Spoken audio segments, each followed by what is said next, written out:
Yo les gens, j'espère que vous allez bien. Je vous retrouve aujourd'hui pour une nouvelle vidéo sur Forza Horizon 5, une vidéo dans laquelle on va parler un petit peu news, puisque lors du Forza Monthly qui s'est tenu le 16 juin 2022, on a eu quelques informations supplémentaires à propos de la première extension Forza Horizon 5, une extension Hot Wheels qui arrivera, je le rappelle, le 19 juillet 2022 et non pas le 19 juin bien sûr. L'extension a été annoncée pendant la conférence Xbox Bethesda, il y a eu le Xbox Extended et pendant le Forza Monthly on a eu d'autres petits détails et c'est de ces détails dont on va parler aujourd'hui dans cette vidéo. Comme d'habitude, avant de rentrer dans les détails, je vous rappelle que s'il y en a qui sont intéressés pour se choper l'extension Hot Wheels ou pour prendre Forza Horizon 5 ou même d'autres jeux ou des abonnements style PSN ou Game Pass, vous pouvez les acheter à prix réduit via mon lien Instant Gaming qui sera sous cette vidéo en description et en top commentaire. Ça vous permet d'ailleurs de soutenir ma chaîne par la même occasion. Et pour ceux qui suivent la chaîne plutôt pour le côté news, n'hésitez pas à rejoindre le Twitter de la chaîne. Là aussi, le lien sera sous cette vidéo en description et en top commentaire, puisque souvent on a l'occasion de parler de news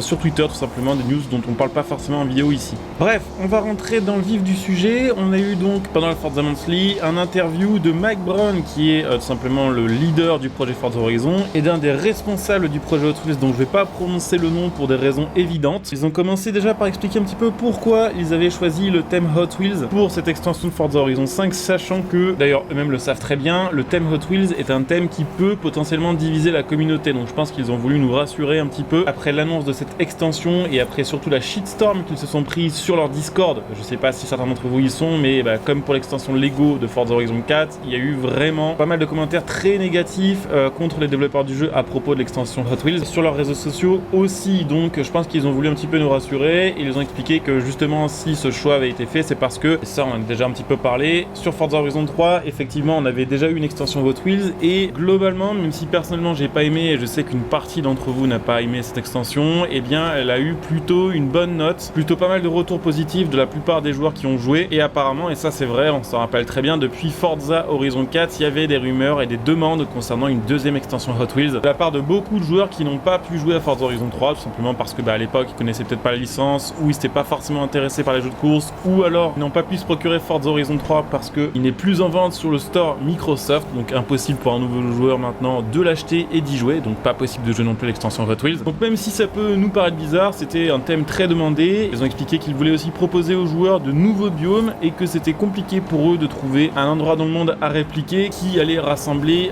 des biomes comme un canyon, un volcan, de la neige et de la forêt réunis au même endroit. C'était quelque chose d'absolument infaisable pour eux, donc ils ont décidé de partir sur un truc irréaliste pour proposer des biomes que l'on n'a pas actuellement sur Forza Horizon 5, ce qui est assez compliqué parce que sur Horizon 5 la map de base est déjà très variée. Ils ont également précisé que en ayant justement cette liberté de création de map, ils ont pu s'en donner à cœur joie et laisser vraiment travailler leur imagination et proposer des endroits où on a des volcans en fusion qui crachent de la lave tout en ayant ce même volcan recouvert de neige. Ils ont aussi mentionné le canyon, puisque oui, il y aura un biome canyon sur cette extension et le canyon, sa profondeur est de 4 fois, je crois, la profondeur des canyons les plus profonds du Mexique. Donc c'est quelque chose qu'ils ne pouvaient absolument pas répliquer sur le monde réel parce que tout simplement ce n'était pas possible puisque ça n'existe pas en vrai. Ils voulaient absolument aussi proposer sur l'extension de Forza Horizon 5 un endroit où il y aurait de la neige et ça c'était pas forcément faisable partout non plus. Et ils ont expliqué que justement sur Forza Horizon 4 il y avait beaucoup de joueurs qui se plaignaient qu'il y avait trop de neige et que sur Forza Horizon 5 il y en avait beaucoup qui se plaignaient qu'il n'y en avait pas assez. Et donc ils voulaient proposer un biome full neige dans lequel du coup on pourrait se déplacer avec les pneus neige et qu'il y aurait une physique différente. Qu'ils ne voulaient pas non plus que ce soit une extension à la Blizzard Mountain qui serait que basée sur la neige, parce que pour ceux qui n'aiment pas ça, ce serait un grand problème et ça ne motiverait pas ces joueurs-là à venir sur l'extension Hot Wheels. Cependant, ils ont précisé que même si c'était une extension irréaliste, elle avait été conçue de manière réaliste puisqu'elle avait été imaginée en se disant que voilà, peut-être un milliardaire qui avait des moyens quasiment illimités et qui aurait envie tout simplement de reproduire en vrai un parc Hot Wheels qui ressemblerait à ce que lui il avait dans son salon quand il était petit pour jouer aux petites voitures. Et bien ils ont imaginé de quelle manière un parc comme ça avec des moyens illimités pourrait être réalisé de manière réaliste. Qu'il faudrait voir ça comme un parc d'attractions pour voitures plutôt que comme une manière de jouer avec des jouets sur un jeu de course. Ils ont également mentionné le fait que apparemment réaliser cette extension avait été un challenge technique, notamment parce qu'ils voulaient faire deux choses assez stylées. Faire tout simplement que cette extension soit dans le ciel au-dessus de la map de base, c'est-à-dire que oui, depuis l'extension Horizon 5 Hot Wheels, on pourra avoir en dessous la map avec le Guanajuato, avec la map vraiment classique classique de Forza Horizon 5, tout en étant dans le ciel et en étant plus proche des nuages. Et apparemment, faire des nuages qui sont réalistes, qui sont beaux et qui se déplacent comme des vrais nuages, et techniquement c'est quelque chose d'assez difficile. C'est d'ailleurs en créant cette extension qu'ils ont décidé de notamment bosser sur des manières de rendre le jeu plus beau sans demander beaucoup plus de ressources. C'est pour ça aussi que par exemple on a le TA qui arrive sur Forza Horizon 5 à peu près en même temps que l'extension Hot Wheels. Ils nous ont ensuite donné des informations supplémentaires concernant le déroulement de la campagne de l'extension Hot Wheels qui s'appellera donc la Hot Wheels Academy. Alors ils nous avaient teasé plus ou moins ça déjà lors de l'annonce de la mise à jour numéro 8 où on avait pu voir que le nom de la saison 9 serait l'Academy Horizon. Ils ont fait ça pour ne pas clairement mentionner le mot Hot Wheels, mais c'est bien le Hot Wheels Academy, donc pour pas nous spoiler, mais c'est vrai que du coup ce sera pas un nouvel ajout pour le mode classique de Forza Horizon 5. C'est vrai qu'on avait pu espérer un nouveau mode de jeu gratuit qui serait arrivé sous la forme d'une nouvelle story, par exemple pour la map de base, avec par exemple comme sur Gran Turismo un système de permis à passer et à valider avec des chronos un petit peu difficiles à réaliser. Pour le coup non, c'est vraiment le nom de la carrière et ça se déroulera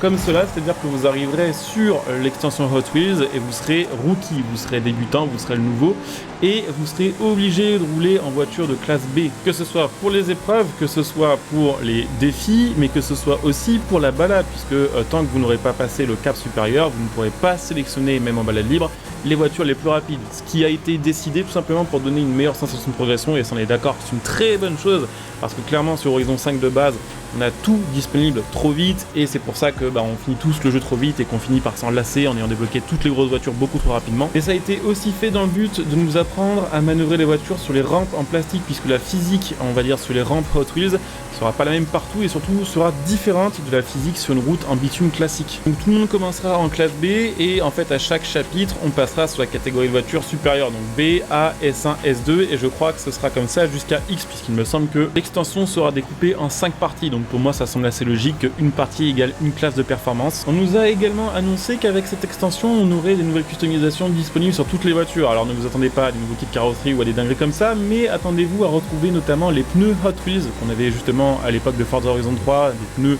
on va dire avec un flanc rouge et qui n'avaient pas tout à fait les mêmes stats que les pneus classiques, et surtout qui avaient de la gueule, hein. C'est vrai que quand vous avez une voiture qui avait les bonnes peintures avec justement des liserés rouges sur les pneus, ça rendait encore mieux. Et aussi de nouveaux stickers Hot Wheels qui seraient utilisables sur n'importe quelle voiture, ce qui veut dire qu'effectivement on pourra transformer entre guillemets n'importe quelle voiture du jeu en vraie caisse Hot Wheels, on va dire ça comme ça, avec les livrets Hot Wheels mais aussi avec les pneus Hot Wheels. Et ce même, il me semble, pour les joueurs qui n'ont pas acheté l'extension Hot Wheels. Donc je sais pas pour vous, mais d'ailleurs dites-moi un petit peu en commentaire ce que vous en pensez, mais je trouve que plus le temps passe et plus on a des informations sur l'extension, plus en fait je suis rassuré. Clairement j'avais peur de me ressentir baisé, comme je me suis senti baisé quand l'extension Lego de Forza Horizon 4 a été annoncée, et doublement baisé lorsque j'ai joué parce que c'était vraiment une mauvaise extension. Je flippais un peu avec le thème Hot Wheels, mais c'est vrai qu'avec un petit peu de recul, même si clairement ce sera jamais mon extension favorite, toujours je préfère les extensions plus réalistes à la Blizzard Mountain ou la Fortune Island. Et il y a quand même moyen que entre les voitures, entre les nouveaux décors, la nouvelle carrière qui sera centrée justement sur le fait de conduire des voitures plus lentes avant d'aller sur des voitures rapides, les nouvelles customs et surtout on va dire la possibilité d'avoir enfin quelque chose de nouveau à faire sur Forza Horizon 5 qui va nous occuper quelques dizaines d'heures, et bien je me dis que l'extension Hot Wheels sera pas si mal au final et qu'on sera loin du drama et de la déception qu'avait été l'extension Lego. Donc dites-moi un petit peu ce que vous en pensez en commentaire, n'hésitez pas évidemment à laisser un petit like, à partager, à vous abonner, à venir me follow sur Twitch pour ceux qui sont intéressés pour me voir en live, puisque comme d'habitude, la chaîne Twitch sera en description et en top commentaire, donc n'hésitez pas à follow, n'hésitez pas si vous avez Amazon Prime à utiliser votre Twitch Prime pour soutenir ma chaîne, et puis si vous voulez soutenir la chaîne de manière, on va dire, plus pérenne, n'hésitez pas à devenir un soutien via le bouton rejoindre cette vidéo, ou éventuellement à faire un petit remerciement via le bouton sous cette vidéo aussi. Je coupe ici, je vous dis à très bientôt, bon jeu à tous, ciao.